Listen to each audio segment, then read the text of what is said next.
Here's a lesson in being a good teammate that Shifty taught me when I was 12 years old. So I was opening day Little League. I'm getting my first start, and I'm throwing a shutout. So now it's the last inning, and got 2 outs, and they hit a fly ball to right field. You know, the little weak guy in right field blows it, guy on second base. I'm like, all right. Next batter comes up, sure enough, right back to the right fielder. He blows that one, run scores, there goes my shutout. So I'm walking around the mound, I got my hands up in the air, I'm like, oh my God, I'm putting on this big show, you know. So I get on the mound, I get the next kid out, so we win like 6-0, 6-1. Okay, but he ruined my shutout. That's what I'm thinking about. Okay, so the game's over, I get in the car, and I'm waiting for my father to say, hey, good game, or something. Usually he would say, hey, good game, or tough loss, but you know, I won. But he's not saying anything. I'm like, gee, that's weird. So after about a minute, talk about walking into this one. After about a minute, I said, Dad, can you believe that kid in right field dropping those 2 balls cost me my shutout?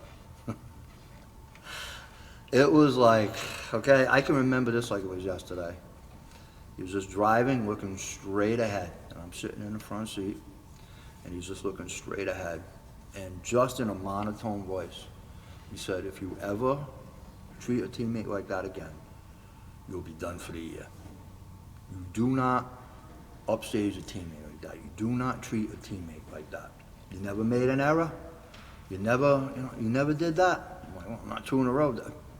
It doesn't matter. He's your teammate. You showed him up. So before the next game, you're going to go and you're going to apologize to that kid.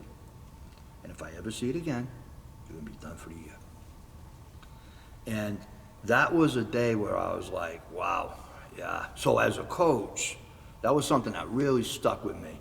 And I was really on that, like in basketball. You know, basketball sometimes it's a fast game.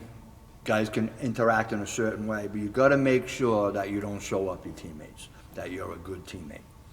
And when I did go apologize to that kid, like I could see the smile on his face, because, you know, you could tell he was like, you know, bummed out that it happened. So that's a good lesson to teach your kids. How you treat your teammates is very important. You don't upstage them. If you have a problem with a teammate, you take care of it in the dugout, you take care of it in the locker room. You don't show your teammate up out on the court or out on the field. Always respect your teammates as long as they're giving proper effort. Commit to compete.